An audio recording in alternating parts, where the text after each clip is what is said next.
Welcome to accountancy online class session 8. So ಇವತ್ತಿನ ಕ್ಲಾಸ್ನಲ್ಲಿ ನಾವು ಇಲಸ್ಟ್ರೇಷನ್ಸ್ನ ವರ್ಕೌಟ್ ಮಾಡಿ ಯಾವುದ್ರ ಮೇಲೆ, ಅವರೇಜ್ ಪೀರಿಯಡ್ ಮೇಲೆ, ಆಯಿತಾ.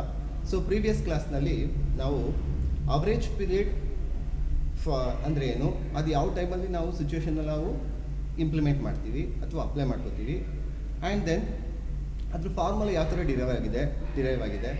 ದೆನ್ ಆ ಫಾರ್ಮುಲಾದಲ್ಲಿ ಅವರೇಜ್ ಪೀರಿಯಡ್ ಇನ್ ಮಂತ್ಸ್ ಅದನ್ನು ಯಾವ ಥರ ಕ್ಯಾಲ್ಕುಲೇಟ್ ಮಾಡೋದು, ಅದ್ರ ಬಗ್ಗೆ ನಾವು ಡೀಟೇಲಾಗಿ ಡಿಸ್ಕಸ್ ಮಾಡಿದ್ದೀವಿ. ಜೊತೆಗೆ ಅವರೇಜ್ ಪೀರಿಯಡ್ ಇನ್ ಮಂತ್ಸ್ನ ದೇರ್ ಆರ್ 3 ಸಿಚುವೇಷನ್ಸಲ್ಲಿ ಯಾವ ಥರ ಅದು ವೇರಿ ಆಗುತ್ತೆ ಅನ್ನೋದ್ರ ಬಗ್ಗೆ ನಾವು ಡಿಸ್ಕಸ್ ಮಾಡಿದ್ವಿ. ಈಗ ಕೇಸ್ ಬೈ ಕೇಸ್ ನಾವು ಇಲಸ್ಟ್ರೇಷನ್ಸ್ನ ವರ್ಕೌಟ್ ಮಾಡೋಣ. ಓಕೆ, ಒಂದು ಎಕ್ಸಾಂಪಲ್ ಇಲಸ್ಟ್ರೇಷನ್ ತೊಗೊಂಡು ವರ್ಕೌಟ್ ಮಾಡೋಣ. ಸಾಧ್ಯವಾದರೆ ಆಲ್ ದ ಕೇಸಸ್ನ ನಾವು ಡಿಸ್ಕಸ್ ಮಾಡಿ, ಎಲ್ಲ ಕೇಸಸ್ 3 ಕೇಸಸ್ನ ಡಿಸ್ಕಸ್ ಮಾಡೋಣ ಸಾಧ್ಯವಾದರೆ, ಟೈಮ್ ಇದ್ದರೆ. ಓಕೆ, ಸೊ ನಾವು ಕೇಸ್ 1 ಸ್ಟಾರ್ಟ್ ಮಾಡ್ಕೊತ ಹೋಗೋಣ. ಈಗ ನಾವು ಡಿಸ್ಕಸ್ ಮಾಡ್ತಿರೋದು illustrations average period method situation 1, ಆಯಿತಾ. ಸೊ ಇಲ್ಲಿ ಕೇಸ್ ಎನಲ್ಲಿ ಎ ಅನ್ನೊಬ್ಬ ಪಾರ್ಟ್ನರ್ ಅವನೇನು ಮಾಡ್ದ, ಫರ್ಮಿಂದ 1,000 ರೂಪಾಯಿ ದುಡ್ಡನ್ನು ಈಚ್ ಮಂತ್ ಬಿಗಿನಿಂಗ್ ವಿತ್ಡ್ರಾ ಮಾಡ್ದ whole year.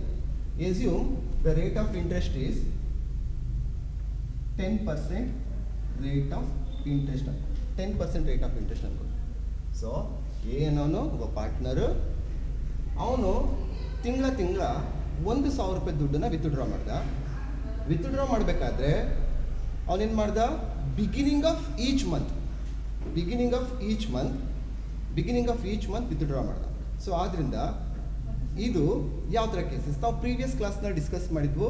Beginning of each month, middle of each month, end of each month. Understand?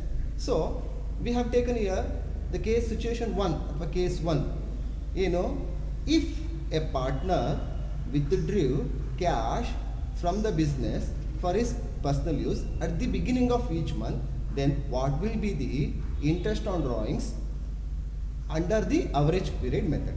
Here we have assumed 10% rate of interest. Okay, ಇಲ್ಲಿ ಇನ್ನೊಂದು ತಿಳ್ಕೊಬೇಕು, ಗಮನ ಕೊಡಬೇಕು, ಫೋಕಸ್ ಮಾಡಬೇಕು. He has withdrawn 1,000 in all the months. 12 ತಿಂಗಳು withdraw ಮಾಡಿದ್ದಾನೆ. ಎಷ್ಟು ಸಾವಿರ ವಿತ್ಡ್ರಾ ಮಾಡಿದ್ದಾನೆ? 1,000 ವಿತ್ಡ್ರಾ ಮಾಡಿದ್ದಾನೆ. ಅಂಡರ್ಸ್ಟ್ಯಾಂಡ್? ಹಾಗಾದರೆ ಅವರೇಜ್ ಪೀರಿಯಡ್ ಮೆಥಡಲ್ಲಿ ಎ ವಿತ್ಡ್ರಾ ಮಾಡಿದ ದುಡ್ಡಿಗೆ ಇಂಟ್ರೆಸ್ಟ್ ಆನ್ ಡ್ರಾಯಿಂಗ್ಸ್ ಎಷ್ಟು ಅನ್ನೋದು ಕಂಡಿಡಿಯೋಣ. ಓಕೆ, ಈಗ ಫಸ್ಟು ಫಾರ್ಮುಲಾ ಅಪ್ಲೈ ಮಾಡೋಣ. ಫಾರ್ಮುಲಾ ಏನು,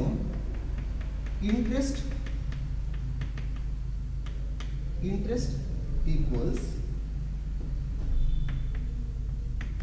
total drawings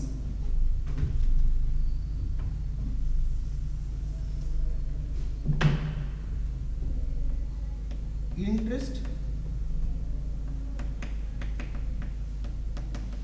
equals total drawings into formula previous ಕ್ಲಾಸಲ್ಲಿ ನಿಮಗೆ ಕೊಟ್ಟಿದ್ದೀನಿ. ಫಾರ್ಮುಲಾ ಏನು, rate into average period divided by 12. Okay, so previous ಕ್ಲಾಸ್ನಲ್ಲಿ ಹೇಳಿದ್ದೆ ಟೋಟಲ್ ಡ್ರಾಯಿಂಗ್ಸ್ ಅನ್ನೋದು ಲೆಕ್ಕದಲ್ಲೇ ಕೊಟ್ಟಿರ್ತಾರೆ, ರೇಟ್ ಅನ್ನೋದು ಲೆಕ್ಕದಲ್ಲಿ ಕೊಟ್ಟಿರ್ತಾರೆ. ಸೊ ನೋಡಿ, total drawings 1,000 rupees per month ಲೆಕ್ಕದಲ್ಲಿ ಕೊಟ್ಟಿದ್ದಾರೆ. ಇಂಟ್ರೆಸ್ಟ್ ಆನ್ ಡ್ರಾಯಿಂಗ್ಸು 10% ಕೊಟ್ಟಿದ್ದಾರೆ. ಸೊ ನಾವು ಕ್ಯಾಲ್ಕುಲೇಟ್ ಮಾಡ್ಕೋಬೇಕಾಗಿರೋದು average period in months calculate ಮಾಡಬೇಕು. ಸೊ ಈಗ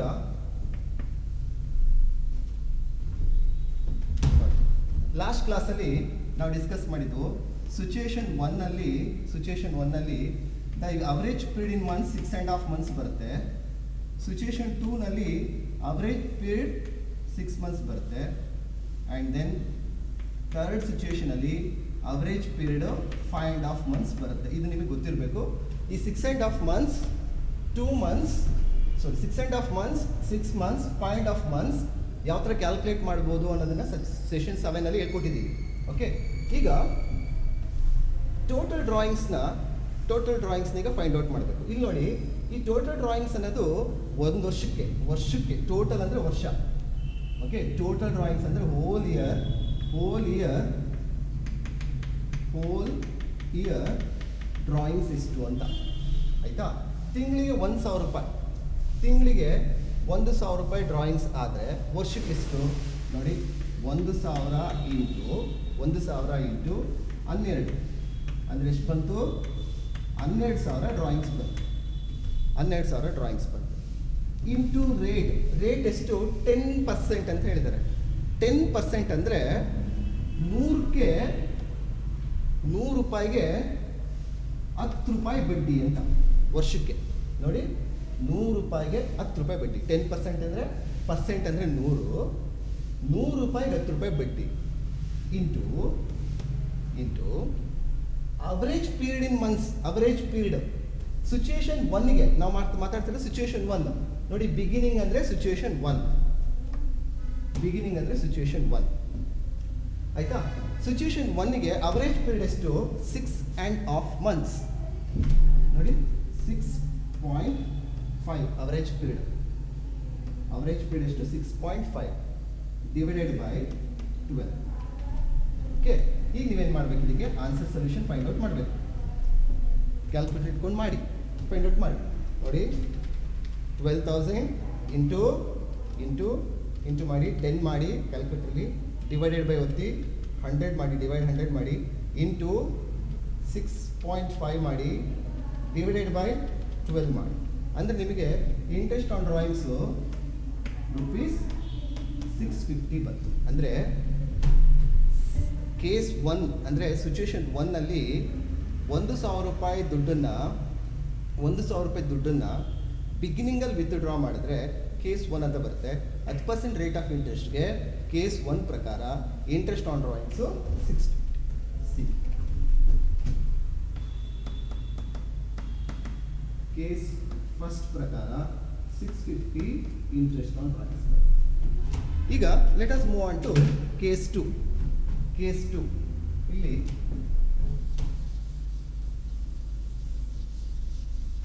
ಕೇಸ್ 2 ಆದರೆ ಏನಾಗುತ್ತೆ? Middle of each month. Case 2 ಏನಿರುತ್ತೆ?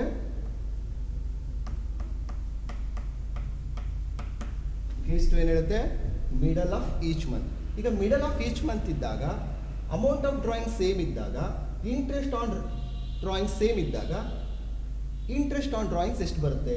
ರೇಟು ಅಮೌಂಟು ಸೇಮ್ ಇದ್ದು middle of each month withdraw ಮಾಡಿದ್ರೆ ಅಮೌಂಟ್ ಆಫ್ ಡ್ರಾಯಿಂಗ್ಸ್ ಅಥವಾ ಇಂಟ್ರೆಸ್ಟ್ ಆನ್ ಡ್ರಾಯಿಂಗ್ಸ್ ಎಷ್ಟು ಬರುತ್ತೆ ಅನ್ನೋದು ಕಂಡುಹಿಡಿಯೋಣ.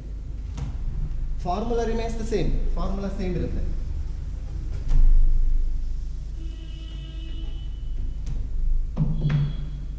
ನೋಡಿ, so middle of each month ಮಾಡಿದ್ರು total drawings remains the same. So ಪ್ರತಿ ಮಂತ್ ಅವ್ನು 1,000 ರೂಪೀಸ್ ವಿತ್ಡ್ರಾ ಮಾಡ್ತಿದ್ದಾನೆ. ಸೊ ದಿ ವ್ಯಾಲ್ಯೂ 12,000 ಆಗುತ್ತೆ. ಡ್ರಾಯಿಂಗ್ಸ್ 12,000 ಆಗುತ್ತೆ. ಇಂಟು ರೇಟ್ ಎಷ್ಟು? 100ಕ್ಕೆ 10, ಆಯಿತಾ. Into average period divide by 12. Average period ನಾವು ಸೆಷನ್ 7 ನಾವು ಡಿಸ್ಕಸ್ ಮಾಡಿದ್ದೀವಿ. ಕೇಸ್ 2 ಅಂತ ಬಂದರೆ ಅವರೇಜ್ ಪೀರಿಯಡ್ ಎಷ್ಟು ಅಂತ ನಾವು ಕ್ಯಾಲ್ಕುಲೇಟ್ ಮಾಡಿದ್ದು 6 months ಅಂತ. 6 ಡಿವೈಡೆಡ್ ಬೈ 12, ಆಯಿತಾ. ಹಾಗಾದರೆ ಆನ್ಸರ್ ಎಷ್ಟು ನೋಡಿ? 12,000 ಕ್ಯಾಲ್ಕುಲೇಟರ್ಯಿಂದಲೂ ಮಾಡ್ಬೋದು ನೋಡಿ. ಇದನ್ನು 12,000 ಇಂಟು 10% ಅಂದರೆ ಎಷ್ಟು ಬಂತು? 1,200 ರೂಪಾಯಿ ಬಂತು.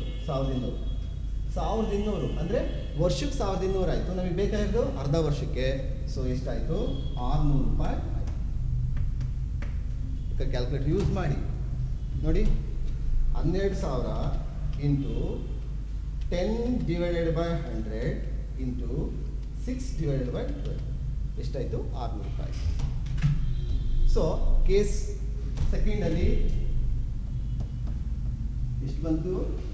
600 ರೂಪಾಯಿ ಇಂಟ್ರೆಸ್ಟ್ ಆನ್ ಡ್ರಾಯಿಂಗ್ಸ್ ಬಂತು, ಆಯಿತಾ. ನೋಡಿ, ದ ಕೇಸಸಲ್ಲಿ ಮೊದಲನೇ ಕೇಸಲ್ಲಿ ಜಾಸ್ತಿ ಇದೆ, ಎರಡನೇ ಕೇಸಲ್ಲಿ ಕಮ್ಮಿ ಆಯಿತು ಇಂಟ್ರೆಸ್ಟ್, ಯಾಕಂದರೆ ಮಿಡಲ್ ಆಫ್ ಈಚ್ ಇಯರ್, ಆಯಿತಾ. ನೆಕ್ಸ್ಟ್ ಕೇಸ್ 3ಗೆ ಹೋಗೋಣ. ಕೇಸ್ 3 ಏನು ಹೇಳ್ತು? End of each month.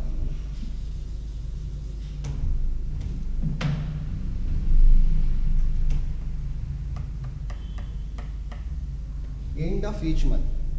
So end of each month ಇದ್ದಾಗ the focus is most important aspect ಏನಂದ್ರೆ ಇದು this portion average period is the most important aspect. So ಈಗ end of each month ಇದ್ದಾಗ session 7 ಅಲ್ಲಿ discuss ಮಾಡಿದ್ವು the average period in months ಎಷ್ಟಾಗುತ್ತೆ 5.5 months. ಹಾಗಿದ್ದಾಗ 5.5 months ಇದ್ದಾಗ ಇಂಟ್ರೆಸ್ಟ್ ಆನ್ ಡ್ರಾಯಿಂಗ್ಸ್ ಎಷ್ಟು ಅಂತ ನೋಡಿ. Again I repeat, total drawings remains the same, rate of interest remains the same. Okay, the changes only happen in the average period divide by 12. Okay,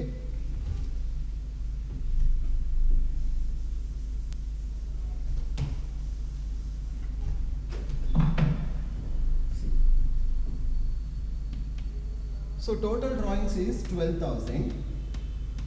Total drawings is 12,000 into rate is to 10 divided by 100, 100 ಕ್ಕೆ 10 ರೂಪಾಯಿ into 5.5 months ಅಂದರೆ 5.5 ಅಂದರೆ 5.5 divided by 12.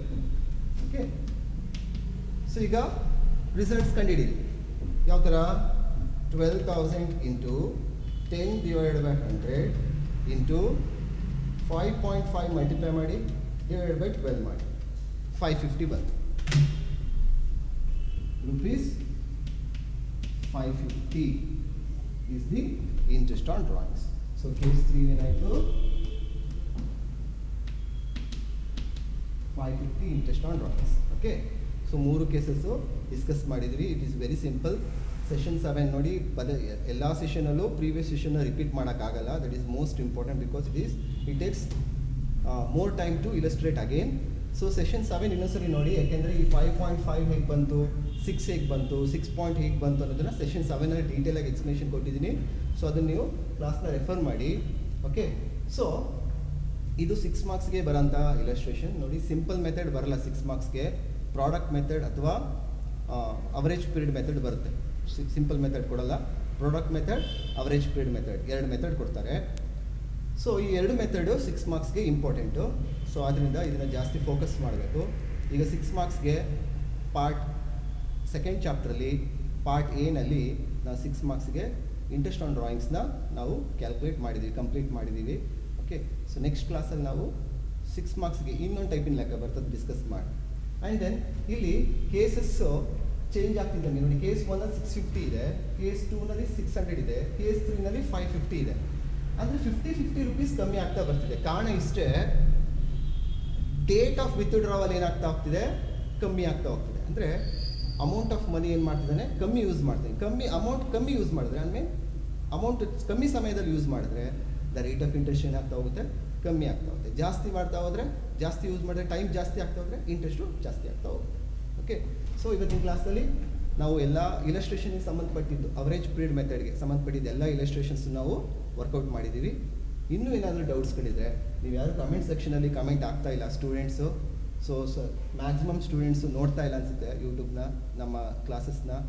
So maximum students ನೋಡಿಬಿಟ್ಟು ಏನೇ ನಿಮಗೆ ಅರ್ಥ ಆಗಲಿಲ್ಲ, ಯಾವ ಪಾಯಿಂಟಲ್ಲಿ ಅರ್ಥ ಆಗಲಿಲ್ಲ ಆದರೂ ನೀವು ನಮ್ಮ ವಾಟ್ಸಪ್ ಗ್ರೂಪ್ಗಾರು ನೀವು ಏನು ಮಾಡ್ಬೋದು, ಡೌಟ್ಸ್ಗಳನ್ನ ಕೋಟ್ ಮಾಡ್ಬೋದು, ಅಥವಾ ಯೂಟ್ಯೂಬ್ ಕಮೆಂಟ್ ಸೆಕ್ಷನಲ್ಲಿ ನೀವು ಏನು ಮಾಡ್ಬೋದು, ಇದನ್ನು ಕೋಟ್ ಮಾಡ್ಬೋದು.